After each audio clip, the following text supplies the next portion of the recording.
Hello my YouTube family. Welcome back to my channel. ఈరోజు part madly in love part 332.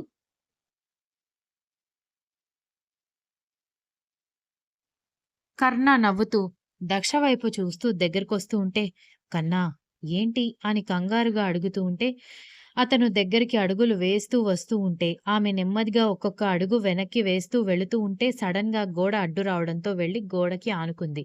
ఆమెకి రెండు వైపులా చేతులు వేసి ఎక్కడికి వెళ్ళనివ్వకుండా గోడకి లాక్ చేసి టక్కున పెదాలని అందుకోవడంతో దక్ష కళ్ళు రెపరెపలాడించింది. నెమ్మదిగా అతని మెడ చుట్టూ చేతులు వేసి కౌగిలించుకోవడంతో చాలాసేపు ఇద్దరూ ఒకరి ప్రేమలో ఒకరు ఉండిపోతే, నెమ్మదిగా ఆమెని తీసుకుని వెళ్లి తన ప్రేమలో ముంచేయడం మొదలుపెడితే, అతని ప్రేమని ఆస్వాదిస్తూ ఉండిపోయింది దక్ష. సాయంత్రం "బాగా ఆకలేస్తోందాంటీ" అంటూ దక్ష కిందకి రావడంతో, "పొద్దున్నుంచి అసలు కిందకి రాలేదేంటి?" అని రేఖ టీజ్ చేస్తున్నట్టుగా అడిగింది.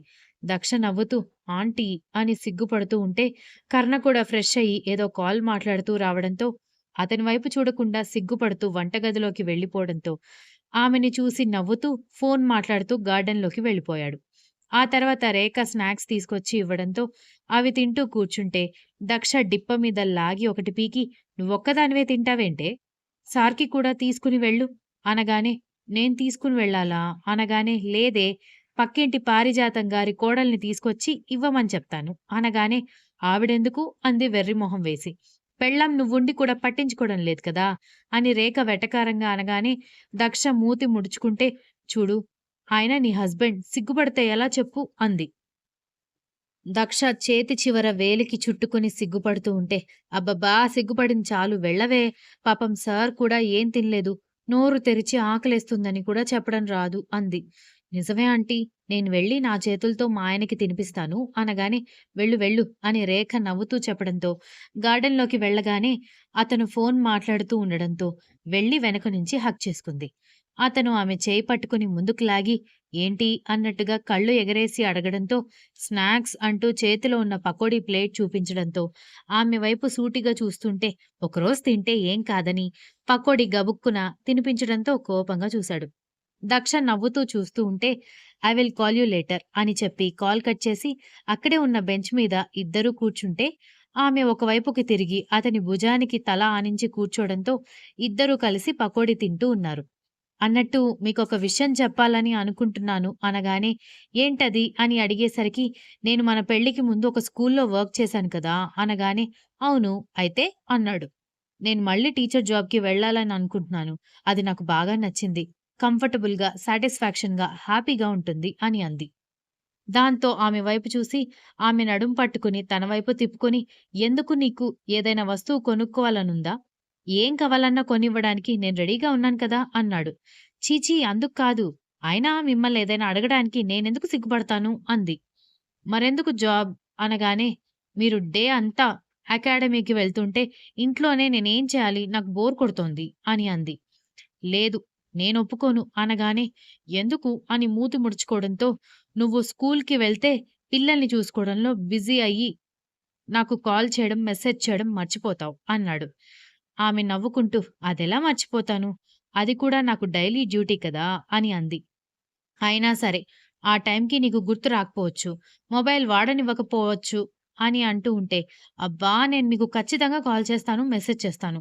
చెప్తున్నాను కదండీ!" అని గోముగా, గారంగా అడుగుతూ ఉంది. అతను బాగా ఆలోచించి, "సరే అయితే, కానీ ఒక కండిషన్" అనగానే, "ఏంటది?" అనగానే, "నేనేదడిగినా నువ్వు కాదని చెప్పకూడదు. నాకు నో అస్సలు చెప్పకూడదు" అని కర్ణ కన్ను కొట్టి చెప్పాడు. దక్ష ఒక్కసారిగా సిగ్గుపడుతూ, "సిగ్గులేదు మీకు" అని అంటూ ఉంటే, "సిగ్గుపడితే పనులు జరగవు" అని అన్నాడు. "మరి హనీమూన్‌కి వెళ్దామనన్నారు? నేను మళ్ళీ టీచర్ జాబ్‌లో జాయిన్ అయితే మనం వెళ్ళడం కుదరదు" అనగానే, "ఈ మంత్ టోర్నమెంట్స్ ఉన్నాయి. నెక్స్ట్ మంత్ నుంచి పిల్లలకి సమ్మర్ హాలిడేస్ ఇస్తారు కదా! కాబట్టి ఈ మంత్ వెళ్ళు. సమ్మర్ హాలిడేస్‌లో మనం వెళ్ళొచ్చు" అన్నాడు.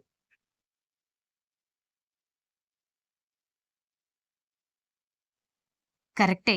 మంచి ఐడియా ఇచ్చారు. కానీ అకాడమిక్ ఇయర్ ఎండ్ అవుతున్నప్పుడు జాయిన్ చేసుకుంటారా? అని అడిగేసరికి, ఆల్రెడీ నువ్వక్కడ జాబ్ చేసి మానేసావు కదా! పైగా పెళ్ళైన తర్వాత జాబ్ చేయడానికి కూడా ప్రాబ్లమ్ లేదని వాళ్ళు చెప్పారు కదా! వెళ్ళు, ఏం కాదు అన్నాడు. థాంక్ యూ అని అతని మొహం అంతా ముద్దులు పెడుతూ ఉంటే, అతను ఆమె వైపు సూటిగా చూస్తూ పట్టుకోడానికి రాగానే, నా వల్ల కాదు అంటూ లోపలికి పరుగులు పెట్టడంతో, రాక్షసి ఆగవే అని అంటూ ఆమె వెంట పడ్డాడు.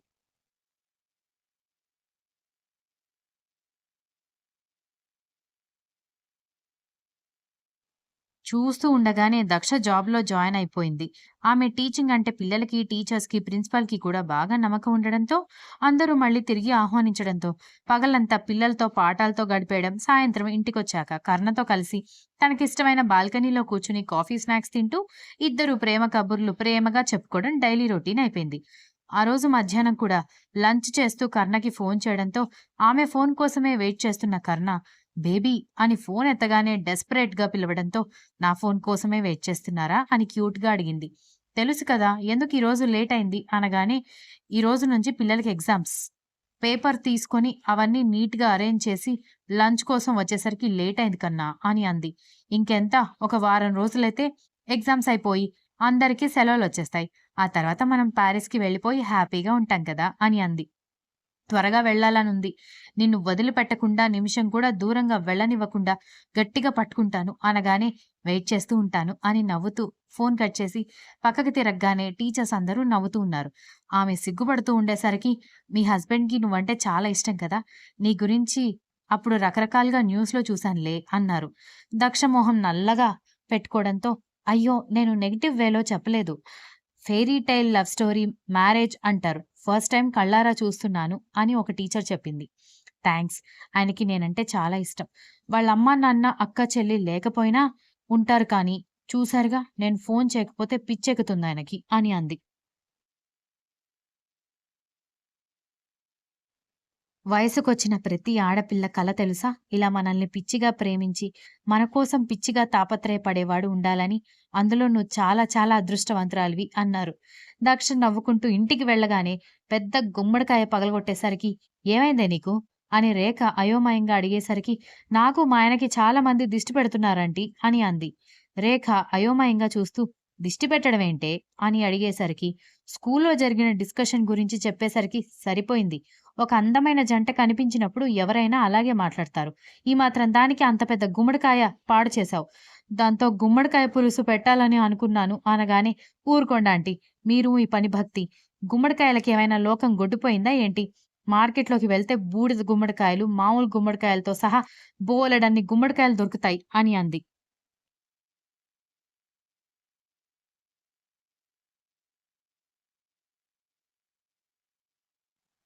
సరేలే. నీ పని అయిపోతే లోపలికి వెళ్ళు. ఇదంతా నేను పనివాళ్ళతో క్లీన్ చేయిస్తాను. సార్ వచ్చి ఇలా పసుపు, కుంకుమతో గుమ్మడికాయలు ముక్కలు చూసారంటే కోపడతారు అంది. ఆయనింకా రాలేదా? అనగానే, ఈరోజు లేట్ అవుతుందని నీకు ముందే చెప్పారట కదా! అని అంది రేఖ. దక్ష తల పట్టుకొని అవునవును. అందుకే మధ్యాహ్నం ఫోను చేసినప్పుడు అంత డెస్పరేట్‌గా ఉన్నారు. ఈరోజు లేట్‌గా వస్తారు కాబట్టి కానీ ఆయనకు కూడా దిష్టి తీయాలి కదా! అంది. ఏంటి? అని రేఖ షాకవ్వడంతో, అవును. ఆయనకు కూడా దిష్టి తీయాలి అనగానే, ఇంకా నయం గుమ్మడికాయ తిప్పి పడేస్తాను అనలేదు. అప్పుడు గాని నీ డిప్ప పగలగొట్టరు. ఇలాంటి విషయాలు ఆయన నమ్మరు అని నీకు తెలుసు కదా! అంది. నా విషయానికొస్తే ప్రతీదీ ఆయన నమ్ముతారు అని గొప్పగా చెప్పడంతో, అబ్బో! సరేలే లోపలికి వెళ్ళు. నేను క్లీన్ చేసుకుంటాను అంది. అవునా ఆంటీ నిన్న మీ చిన్నమ్మాయికి పెళ్లి చూపులు జరిగాయన్నారు. ఏమైంది? అనగానే నచ్చింది. పెళ్లి కూడా త్వరలోనే పెట్టుకుందాం అనుకున్నారు. కానీ అని అంటూ ఉంటే, కానీ ఏంటాంటీ? అనగానే ఏం లేదులే అని వంటగదిలోకి వెళ్ళిపోయింది రేఖ. సాయంత్రం 7 అవుతూ ఉంటే కర్ణ ఇంటికొచ్చి బేబీ అని పిలుస్తూ నీరసంగా సోఫాలో వాలిపోయాడు. ఇంతలో అసిస్టెంట్ లోపలికొచ్చి సార్ మీరడిగిన ఇన్ఫర్మేషన్ అనగానే సరేనంటూ అది చేతిలోకి తీసుకోగానే వచ్చావా కన్నా అంటూ దక్ష కిందికి రాగానే ఇదిగో రేఖ వాళ్ళ హస్బెండ్ పనిచేసిన ఆఫీస్. నెక్స్ట్ ఏం చేయమంటావు అన్నాడు. మీరు మరీ మాట్లాడతారు. మీకు తెలీదా నెక్స్ట్ ఏం చేయాలో అనగానే నాకెలా తెలుస్తుంది పాపా అనగానే వెళ్లి 20 ఇయర్స్ ముందు ఏం జరిగిందో తెలుసుకోవాలి అంది. సరే అంటూ ఆ పేపర్ తన ల్యాప్‌టాప్ బ్యాగ్‌లో పెట్టేసి అతను వెనక్కి వాలి పడుకోవడంతో, "ఏమైంది మీకు? నీరసంగా ఉన్నారు. గొంతు కూడా తేడాగా ఉన్నట్టుంది" అని అడుగుతూ అతని నుదుటి మీద చేయి పెట్టడంతో ఒళ్ళంతా పెనంలాగా కాలిపోతూ ఉంది. అంతే ఒక్కసారిగా షాకయ్యి, "ఏంటి ఇంత జ్వరం?" అనగానే, "అది మేడం సార్ వికారాబాద్‌లో ఉన్న రిసార్ట్‌కెళ్లారు. గవర్నమెంట్‌కి సంబంధించిన విషయాల గురించి టోర్నమెంట్ కమిటీ వాళ్ళతో మాట్లాడ్డానికి. అక్కడ బాగా వర్షం పడింది. టోర్నమెంట్ కోసం పిల్లలు కూడా అక్కడే ప్రాక్టీస్ చేస్తూ ఉండడంతో వాళ్ళ కోసం వర్షంలోనే ఉండాల్సొచ్చింది. దాంతో ఫీవర్ బాగా వచ్చినట్టుంది అని అన్నాడు అసిస్టెంట్ కూడా కంగారు పడుతూ. దాంతో దక్ష అసిస్టెంట్ వైపు చూసి, "నువ్వు త్వరగా మా ఫ్యామిలీ డాక్టర్‌కి ఫోన్ చెయి" అనగానే, "అలాగే మేడం" అని చెప్పడంతో దక్ష అతని చేతిని తన భుజం మీద వేసుకుని నెమ్మదిగా అతన్ని గదిలోకి తీసుకువెళ్తూ, "ఆంటీ, ఆంటీ" అని పిలిచింది. "ఏమైంది దక్ష" అని కంగారుగా అడగడంతో, "ఒక బకెట్‌లో వాటర్, ఒక మెత్తటి క్లాత్, అలాగే కొంచెం సూప్ కూడా తీసుకుని రండి" అనగానే, "అలాగే తల్లి" అంటూ వెళ్ళింది. రూమ్‌లోకి తీసుకువెళ్ళి, నెమ్మదిగా అతన్ని బెడ్ మీద పడుకోబెట్టి, అతనికి కంఫర్ట్‌గా ఉండే బట్టల కోసం వెళ్ళబోతుంటే, "ఎక్కడికి వెళ్ళకు" అని ఆమె చేయి పట్టుకుని బెంగగా పిలిచాడు. నేనెక్కడికి వెళ్ళడం లేదు కన్నా. అకాడమీకి వేసుకు వెళ్ళిన డ్రెస్‌లో చిరాకుగా ఉంటుంది కదా! వేరే కంఫర్ట్‌గా ఉండే డ్రెస్ తీసుకురావడానికి వెళ్తున్నాను. ఒక్క నిమిషం ఆగు అని అతని చేతిని వదిలిపెట్టకున్నా కూడా ఎలాగోలా చేతిని వదిలించుకొని కబోర్డ్ దగ్గరికెళ్ళింది. అతనికి కంఫర్ట్‌గా ఉన్న బట్టలు తీస్తూ ఉంటేనే, "దక్ష ఇదిగో నువ్వు అడిగినవన్నీ తీసుకొచ్చాను" అంటూ రేఖ సూప్‌తో పాటు చల్లటి నీళ్లు కూడా కాటన్ క్లాత్‌తో సహా తీసుకొనొచ్చింది. అవన్నీ తీసుకొని, "థాంక్స్ ఆంటీ" అని చెప్పడంతో, "నీ మొహం నాకెందుకు థాంక్స్" అని అంటూ వెళ్ళిపోయింది. శాడిస్ట్ బాబుకి డ్రెస్ చేంజ్ చేసి, టెంపరేచర్ తగ్గడానికి తడి బట్టతో కాళ్ళు, చేతులు బాగా తుడవడంతో కాస్త టెంపరేచర్ తగ్గేసరికి హమ్మయ్య! అని ఊపిరి పీల్చుకుంది. ఈలోపు డాక్టర్‌ని తీసుకుని అసిస్టెంట్ రావడంతో, "ఏమైందమ్మా?" అనగానే, "ఈరోజు అకాడమీ టోర్నమెంట్ పనులుండే రిసార్ట్ దగ్గరికి వెళ్లారంట. అక్కడ వర్షంలో తడిచిపోయారు. బాగా ఫీవరొచ్చింది డాక్టర్" అంది. టెంపరేచర్ చెక్ చేసి, "ఫీవర్ బాగానే ఉంది. తడి బట్టతో తుడవడం వల్ల కొంచెం తగ్గింది. లేకపోతే ఇంకా ఎక్కువగానే ఉండేదేమో" అని అన్నాడు. డాక్టర్ "ప్రాబ్లమ్ ఏం లేదు కదా" అనగానే, "పర్వాలేదమ్మా. 3 డేస్‌లో తగ్గిపోతుంది" అనగానే, "3 డేస్ ఇంట్లో ఉండడం కుదరదు" అన్నాడు శాడిస్ట్ బాబు. డాక్టర్, దక్ష ఇద్దరూ కర్ణ వైపు చూస్తూ ఉంటే, "మీరాయన మాటలేం పట్టించుకోకండి.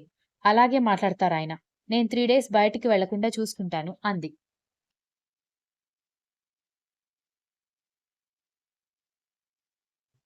డాక్టర్ నవ్వుతూ, "నేనిప్పుడు ఇంజెక్షన్ చేస్తున్నాను.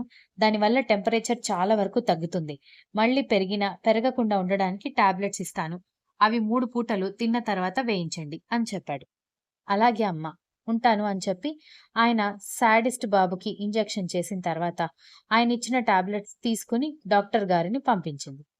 3 రోజులు రెస్ట్ తీసుకోవాలని చెప్పిన తర్వాత కూడా, "నేను వెళ్ళాల్సిందే. ఇంట్లో ఉండడం కుదరదు" అని మాట్లాడతారేంటి మీరు? అని కోపంగా అడిగింది. "టోర్నమెంట్ దగ్గరకొస్తున్నాయి" అనగానే, "అందుకే కదా వాళ్ళందరికీ జీతాలిస్తోంది. మేనేజర్లు, అసిస్టెంట్లు, స్టాఫు చూసుకుంటారులే. అయినా 3 రోజుల్లో ఏం మునిగిపోయిందని? వారం తర్వాత కదా టోర్నమెంట్. ఈలోపు మీరు సెట్ అవ్వాలి."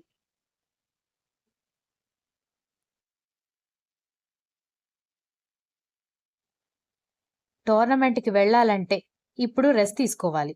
ఇప్పుడు జ్వరం పెట్టుకొని అకాడమీకి వెళ్తే జ్వరం ఇంకా పెరుగుతుంది.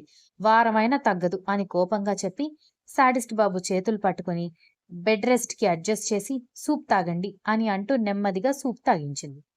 ఆమె వైపు చూస్తూనే సూప్ తాగేసిన తర్వాత టాబ్లెట్స్ ఇచ్చి మీరు రెస్ట్ తీసుకోండి అని వెళ్ళబోయింది.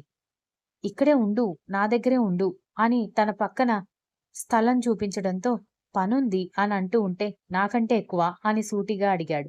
"కాదు" అని నవ్వుతూ డోర్ దగ్గరగా వేసి, అతన్ని దగ్గరికి తీసుకోవడంతో ఆమెని కౌగిలించుకుని నిద్రపోయాడు. ఎప్పటికో మెలకువ వచ్చిన దక్ష కళ్ళు తెరిచి చూసేసరికి తనని చుట్టుకొని పడుకున్న శాడిస్ట్ బాబు కనిపించడంతో నుదుటి మీద ముద్దు పెట్టి నెమ్మదిగా అతను డిస్టర్బ్ అవ్వకుండా పడుకోబెట్టి బయటికెళ్ళిపోయింది. "ఎలా ఉంది సార్‌కి?" అని రేఖ అడగడంతో, "పర్వాలేదు. 3 డేస్ రెస్ట్‌లో ఉండాలని డాక్టర్ చెప్పారు" అని చెప్పడంతో, "సార్ కోసమే రాగి జావ చేశాను. తీసుకువెళ్ళి తాగించు" అంది. "సరే ఆంటీ" అంటూ రాగి జావ తీసుకుని వెళ్లి కన్నా అని నిద్ర లేపుతూ ఉంటే, నెమ్మదిగా కళ్ళు తెరిచి ఆమె వైపు చూడ్డంతో, "జావ తాగండి" అని అంటూ అతను లేచి కూర్చున్న తర్వాత మళ్ళీ అతనికి జావ తాగించింది. జావ తాగించిన తర్వాత టాబ్లెట్స్ వేసి మరొకసారి టెంపరేచర్ చెక్ చేసి, "ఇంకొంచెం జ్వరంగా ఉంది. ఇలా జ్వరం పెట్టుకొని అయ్యగారు అకాడమీకి వెళ్తారంట అకాడమీకి. పాపం పిల్లలు రోజు మీ ఎదురుగానే ట్రైనింగ్ తీసుకొని ప్రాక్టీస్ చేస్తున్నట్టు" అని చెప్పడంతో ఆమె వైపు చూస్తూ మౌనంగా ఉన్నాడు. ఏంటి వెటకారంగా ఏదో ఒక సెటైర్ వెయ్యాలి కదా! ఏం మాట్లాడరు అని అడుగుతూ అతని తల మీద నీళ్లలో ముంచిన వైట్ క్లాత్ వేసి నెమ్మదిగా బెడ్ మీద అడ్జస్ట్ చేయడంతో ఆమె వైపు అలాగే చూస్తుంటే ఏదో ఒకటి మాట్లాడండి. అలా సైలెంట్‌గా ఉంటే నేనేం అర్థం చేసుకోవాలి? అని అడిగేసరికి అర్థం చేసుకోవాల్సిన అవసరం లేదు. నా పక్కనే ఉండు. నువ్వేమీ 10 మందికి వండి పెట్టాల్సిన అవసరం లేదు.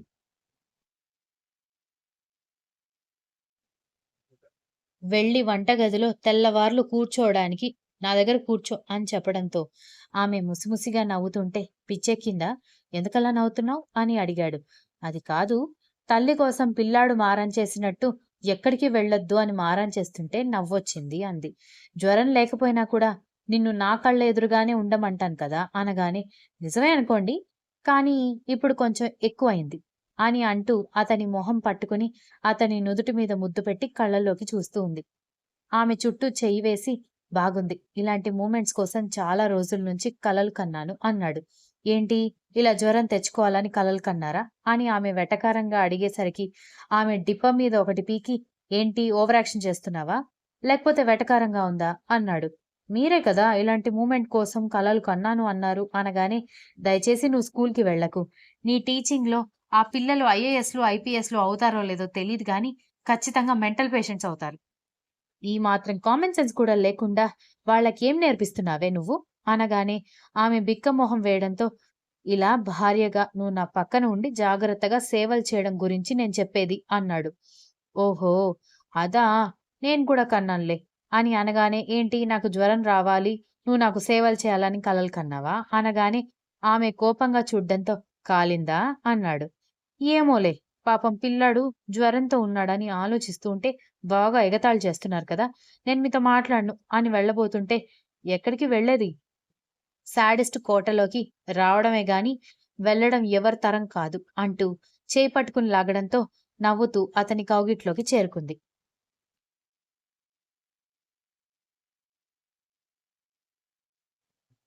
విరాట్ డల్‌గా డైనింగ్ టేబుల్ దగ్గర కూర్చోవడంతో, ఏమైందిరా నీకు? దీక్షిత మళ్ళీ గుడ్ న్యూస్ చెప్పింది. హ్యాపీగా ఫీల్ అవ్వకుండా నిన్ను వ్రతం అయిపోయిన దగ్గర నుంచి చూస్తున్నాను. ఎందుకంత డల్‌గా ఉన్నావు? అని విరాట్ వాళ్ళ అమ్మగారు అడిగేసరికి, ఏం లేదమ్మా అని చెప్పడంతో, ఏం లేకపోతే ఎందుకు డల్‌గా ఉన్నావు? ఏదో ఉంటుంది కదా! అని విరాట్ వాళ్ళ అమ్మ అంది. ఇంతలో దీక్షిత ఇడ్లీ, దోస, హాట్ బాక్సులు తీసుకొని రావడం చూసి, దీక్షితొస్తుంది, ఏం మాట్లాడకు అని ఆవిడ చెప్పడంతో, ఏంటి తల్లి కొడుకు ఇద్దరూ ఏదో మాట్లాడుకుంటున్నారు, నేను రాగానే ఆపేశారు అంది. ఏం లేదమ్మా, లాయర్ గారు రావాలి. దాని గురించి అంటున్నాను అనగానే, లాయర్ గారు ఎందుకత్తయ్యా? అని దీక్షిత అయోమయంగా అడుగుతూ ఉంటేనే, ఈలోపు లాయర్ వచ్చి గుడ్ మార్నింగ్ మేడం అన్నాడు. గుడ్ మార్నింగ్ లాయర్ గారు. కూర్చోండి. తెలుసు కదా!